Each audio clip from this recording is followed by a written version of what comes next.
Hey, what's up everyone? I am making a quick video of my new PC I just built. I actually built it, I think it was 2 days ago, I believe.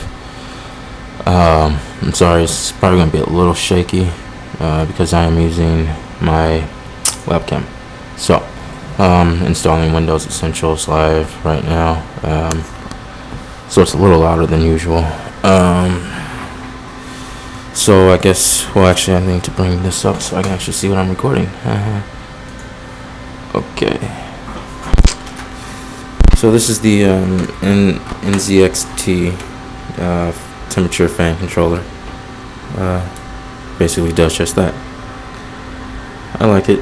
It's brushed aluminum face just like the rest of the case is.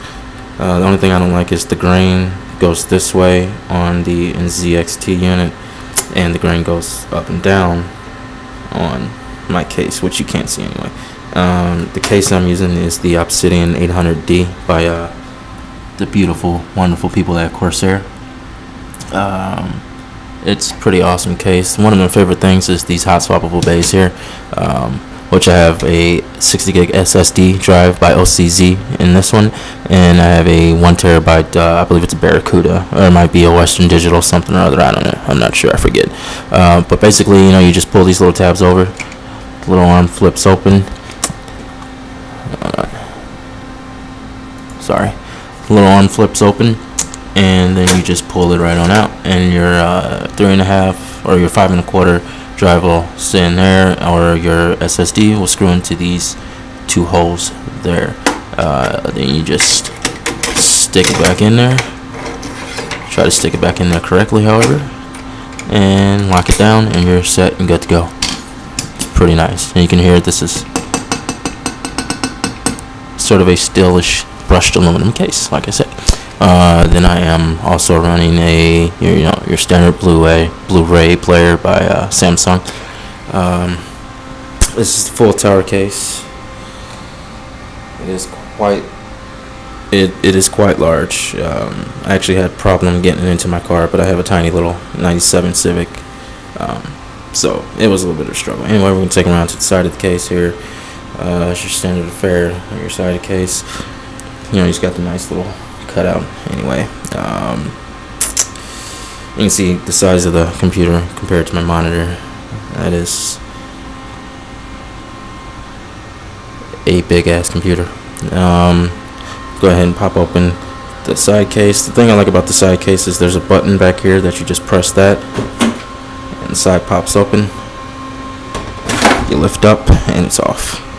Yeah, it's a beautiful thing, it really is.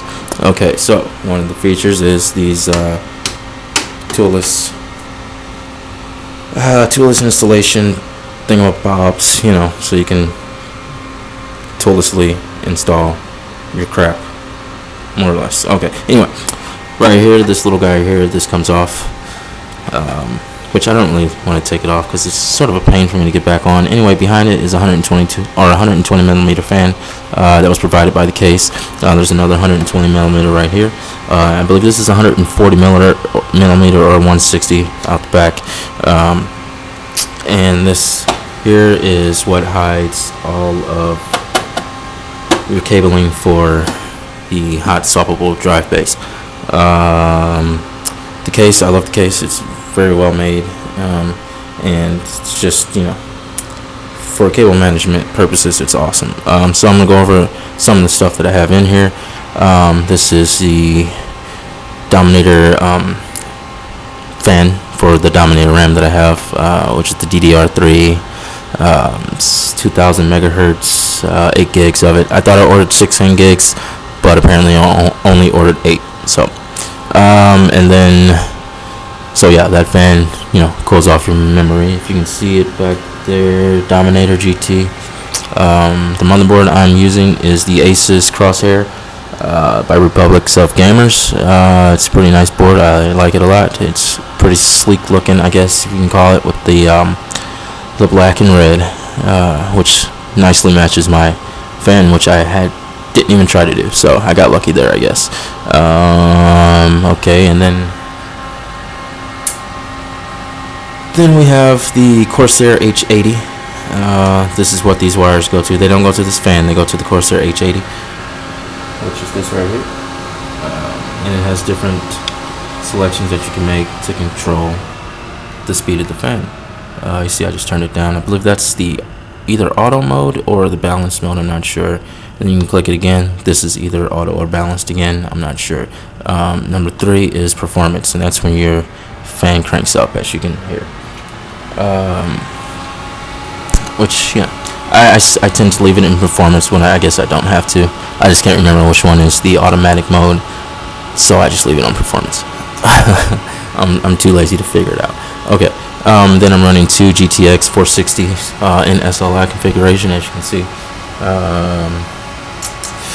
Works good, I guess. I was gonna go with 3 GTX 460s, but they were out of stock, so I said to hell with it. I'll just get 2 or 1 for now. I already had one. I already had this one, so I just bought one other one.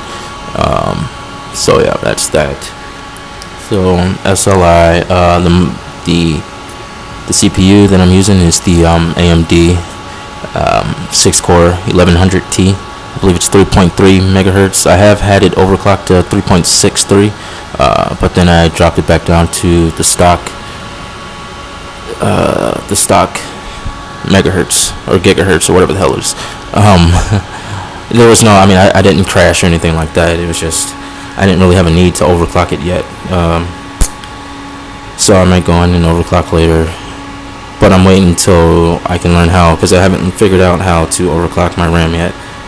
So I will do that, and then I'll overclock those together, and then possibly the video cards as well. What else is there? What else is there? I mean, you know, the motherboard is pretty good. You know, SATA 6, USB 3.0. Obviously, I mean, it's it's not an expensive motherboard, but it's probably the most I've spent on a motherboard. Usually, I spend about 100, 150. This one was 230, I believe, something like that. So yeah. The power supply is the Corsair HX1050, which is the 1050 watt. Like I said, I was planning on running three cards, which is why I got the 1050 watt. I probably don't need that now, but I may throw in another video card. The motherboard actually can support 4-way SLI, so you know, if you can support it, why not do it, right? What else? Oh, this is the radiator fan. Obviously, well, this is the radiator, and then you have the 2 fans. I don't have it in push-pull configuration. It's simply pulling air in, just because I was too lazy to switch it all around, basically. So yeah, this is actually my first build of this magnitude. Usually the ones that I build are on the cheaper end. My last build, I spent $1,400 on my last build. However, that also included a 32-inch monitor, which was actually a TV that doubled as my monitor. So this is for the computer itself. Everything that you see, this was about $1,800. So, and I obviously saved money by doing it myself. If I didn't do it myself, this would be, you know, easily $2,000 rig. So I like it though. It's nice, sleek, simple, very clean. Like I said, the case does wonderful cable management. Yeah, I guess that's it. So that's the build.